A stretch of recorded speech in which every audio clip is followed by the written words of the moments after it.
Aquela noite foi realmente especial, não apenas para ele, mas para toda a humanidade.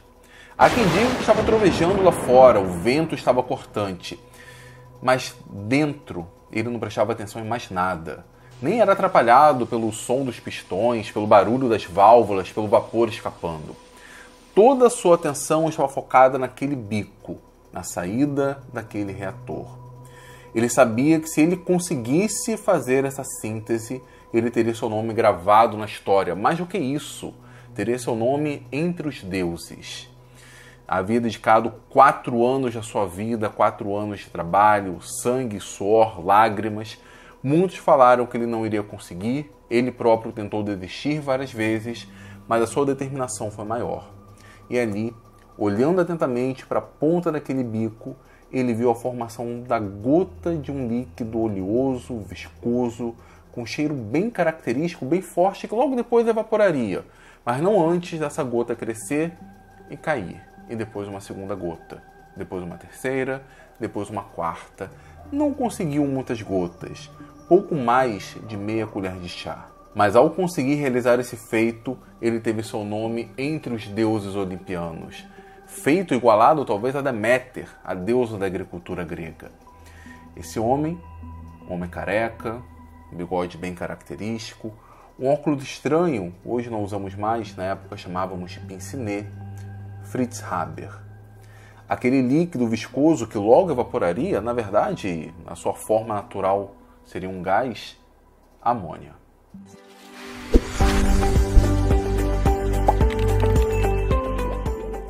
Fritz Haber foi um judeu alemão que nasceu em 1868. Teve uma infância bem conturbada. Seu pai o culpava de ser o responsável pela morte da sua mãe. Afinal, ela faleceu poucos dias depois do parto, devido, todas as consequências envolvidas.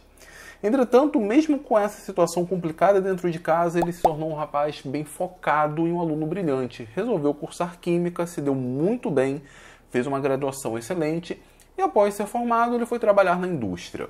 Seus primeiros trabalhos na indústria, entretanto, não eram dignos de colocá-lo entre o nome dos deuses olimpianos. Foi trabalhar na indústria do álcool, do melaço, trabalhou na indústria da família, na área de corantes, não fez nada exatamente relevante. Mas aos 37 anos, exatamente a idade quando ele estava começando a assumir a aparência que nós conhecemos hoje, seu cabelo já estava caindo, já estava utilizando seu bigode e seu pince-nez, ele começou a trabalhar para uma indústria austríaca que deu a ele uma missão, uma tarefa: produzir amônia. Aparentemente seria uma tarefa simples. A amônia é uma molécula formada por nitrogênio e hidrogênio. Nitrogênio nós conseguimos no ar, de graça, em grande quantidade. Hidrogênio a gente consegue produzir a partir da água, através do processo da hidrólise. E o próprio Haber já tinha sido um especialista na área de eletroquímica. Juntar nitrogênio com hidrogênio aparentemente seria fácil, mas apenas aparentemente. Essa era uma tarefa extremamente ingrata. O nitrogênio é uma molécula muito pouco reativa, dizemos que ela é extremamente antissocial, ela fica na dela e não se mistura. Quebrar a molécula de nitrogênio seria uma tarefa quase impossível. Bom, quase impossível, afinal existia Haber, e ele mostrou que essa tarefa seria possível de ser realizada, mas não com facilidade. Haber se dedicou muito tempo à produção da amônia, inclusive ele já havia até feito ali algumas previsões que não ia conseguir muita amônia. Era uma tarefa realmente muito complicada. Para quebrar a molécula de nitrogênio, até tem uma receita bem conhecida: eleva a temperatura. Elevando a temperatura, os 2 átomos de nitrogênio se separam. Mas essa é uma ligação tripla, uma ligação bem forte.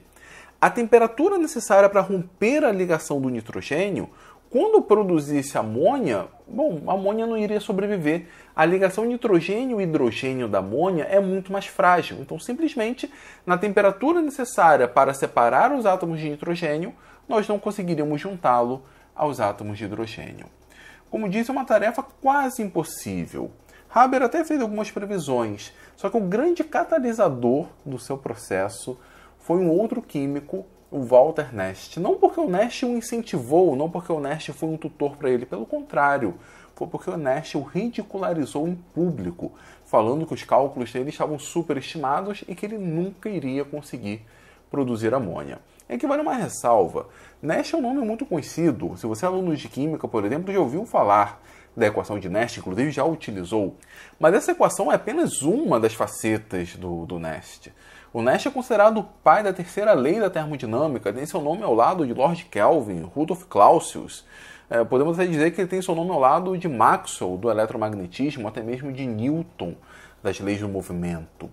Era um cara que já gozava de prestígio, fama, era rico. Porém, mesmo nessa posição, Nast foi mesquinho o suficiente para humilhar Haber publicamente à toa. Mas Haber não aceitaria ser humilhado dessa forma. Ele mostraria para Nast que ele seria capaz. Ele sabia muito bem que se ele produzisse amônia, ele teria seu nome escrito, como disse, entre os deuses do Olimpo.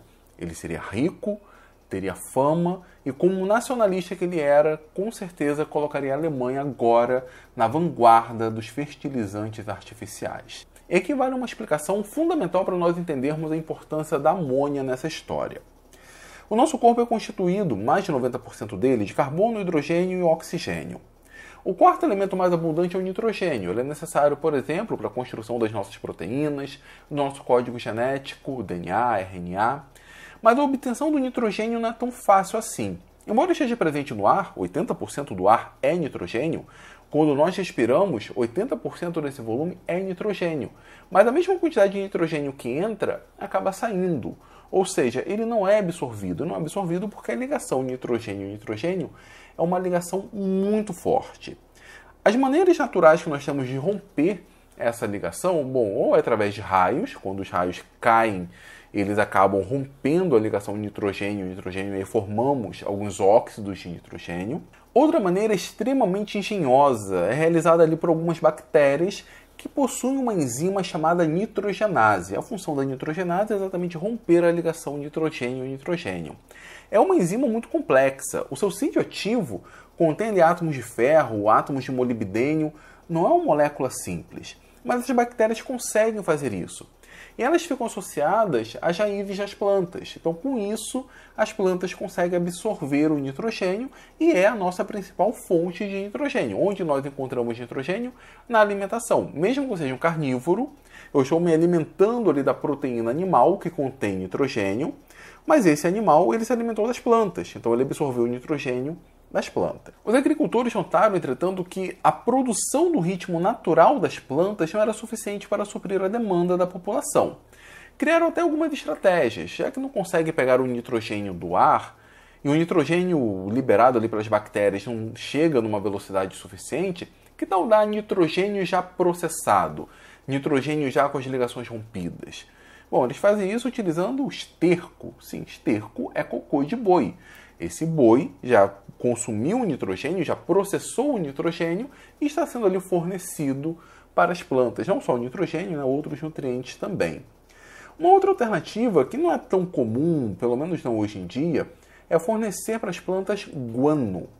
Guano também é cocô, mas é cocô de aves. E aí existem algumas regiões no Pacífico, algumas ilhas cobertas por essa camada branca. Isso não é neve não, gente. Isso aí é guano, isso aí é cocô. A Europa imperialista, tinha acesso a várias colônias que forneciam guano. A Alemanha, entretanto, não tinha colônias. E o seu solo era muito pobre em nitrogênio. Ela precisava de outros países para obter fertilizantes. Aí que entra a importância da amônia. A amônia por si só não tem exatamente uma grande finalidade, mas ela é matéria-prima para a produção de fertilizantes artificiais e de explosivos também. Se a Alemanha conseguisse um método de produzir amônia, ela conseguiria produzir fertilizantes e não precisaria ser dependente de outras nações. E é aí que entra a figura do Haber. Ao produzir amônia, ele não estava produzindo qualquer molécula. Ele estava produzindo uma molécula que poderia gerar fertilizantes artificiais. E ele conseguiu isso, mas não foi fácil. Primeiro ele tentou o caminho da temperatura, mas ele percebeu logo que elevar a temperatura, por mais que rompesse a ligação nitrogênio-nitrogênio, também romperia a ligação nitrogênio-hidrogênio. Ele foi então por um segundo caminho, a pressão, mas não era qualquer pressão. Ele queria centenas de atmosferas. Não era um trabalho amador. Para isso ele utilizou alguns cilindros de quartzo, mandou fazer 70 centímetros de cilindros de quartzo revestidos de ferro para aumentar a pressão em centenas de atmosferas. Ainda assim, com a temperatura elevada e com a pressão elevada, o nitrogênio não queria reagir. Até que ele encontrou o ósmio, um elemento na tabela periódica que fica lá embaixo, nós quase não mencionamos ele. Com o ósmio, ele conseguiu romper a ligação nitrogênio-nitrogênio com apenas 593 graus Celsius. Beleza, não é uma temperatura baixa, mas uma temperatura suficiente para que a amônia sobrevivesse. Em julho de 1909, 4 anos depois de receber a incumbência de produzir amônia, ele realizou o experimento nessas condições. Pressão, centenas de atmosferas. Temperatura, 593 graus Celsius. Ósmio como catalisador. E lá no bico, na ponta do reator, ele conseguiu produzir algumas gotas de amônia. No máximo ali, meia colher de chá, meia xícara de amônia a cada 2 horas. Mas ao realizar essa síntese, pela primeira vez na história, uma espécie diferente das bactérias foi capaz de fixar nitrogênio, foi capaz de utilizar o nitrogênio da atmosfera para algum fim. E essa espécie foi o Homo sapiens. E o responsável por isso, Fritz Haber. Quando Haber produziu amônia, ele teve seu nome escrito entre os deuses do Olimpo, ao lado de Deméter, a deusa da agricultura. O seu método era único e inovador, e extremamente importante para a autonomia alemã. Logo ganhou escala industrial, o responsável por isso, Carl Bosch. Juntos são responsáveis pelo processo que nós chamamos hoje de processo Haber-Bosch de produção da amônia, responsável por alimentar metade da população mundial. Estamos falando aí de 4 bilhões de pessoas. Haber teve seu nome reconhecido entre os grandes nomes da química, tanto é que ganhou o Prêmio Nobel de Química em 1918, na verdade concedido em 1919, 18 estava em guerra. Porém, muitos questionam se ele realmente merecia esse prêmio. Pode parecer estranho. O seu processo foi muito importante para a história da humanidade e é importante até hoje. Por que ele não mereceria esse prêmio? Porque essa não é toda a história da vida do Haber. Falamos de um homem focado, de alguém que realmente corria atrás dos seus objetivos e conseguia. Mas Haber também teve outros objetivos. Existe toda uma versão de um homem agora sanguinário, mesquinho, feroz, calculista. Haber também é conhecido como pai das armas químicas. Mas isso nós não veremos nesse vídeo, veremos nosso vídeo de número 2 a respeito desse mini documentário da vida de Fritz Haber.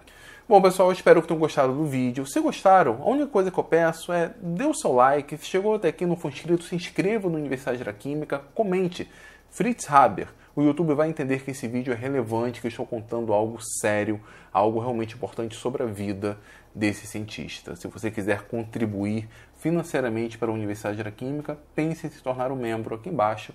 É só clicar no botão Seja Membro, menos de R$8, você vai me ajudar muito. Tá bom, pessoal? Fica aqui com a indicação dos vídeos que eu falei sobre o Oppenheimer. Foi um documentário bem bacana, tá bom? Enquanto vocês esperam a chegada do vídeo 2 sobre a vida do Haber.